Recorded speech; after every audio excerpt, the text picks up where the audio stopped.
જગત મંદિરની આસપાસ ડ્રોન ઉડતું દેખાયું છે। પ્રતિબંધિત વિસ્તારમાં ડ્રોન ઉડતું દેખાયું છે। જગત મંદિરની બહાર અજાણ્યા શખ્સે ડ્રોન ઉડાવ્યું। કોની મંજૂરીથી આ ડ્રોન ઉડાડવામાં આવ્યું? મોટો પ્રશ્ન। જગત મંદિરની આસપાસ ડ્રોન કેમેરો ઉડાડવાની મનાઈ છે। અનિલ અમારી સાથે જોડાઈ ગયા છે।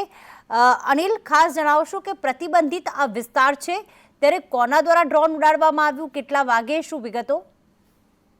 જી પ્રીતિ, ખાસ વાત કરવામાં આવે તો આજે વહેલી સવારે અંદાજિત 8 વાગ્યાની આસપાસનો આજે બનાવ છે। એક જગત મંદિર પરિસરની ઉપર એક ડ્રોન કેમેરો ઉડતો હતો। કોઈ અજાણ્યા શખ્સો દ્વારા ડ્રોન કેમેરો ઉડાડવામાં આવ્યો છે।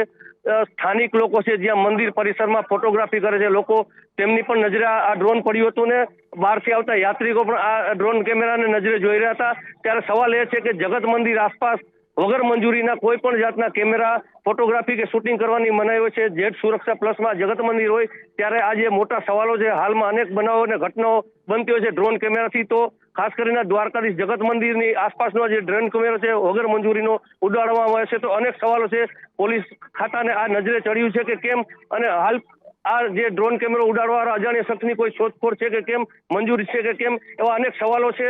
અને હાલમાં જે ડ્રોન કેમેરો ઉડાડીને શૂટ કરી લીધું છે તો એમની પાસે પોલીસ હાલમાં કઈ રીતના જે તપાસ કરશે ને કેવી રીતના કરશે એ એક સવાલો છે। જી પ્રીતિ, આભાર તમામ વિગતો માટે।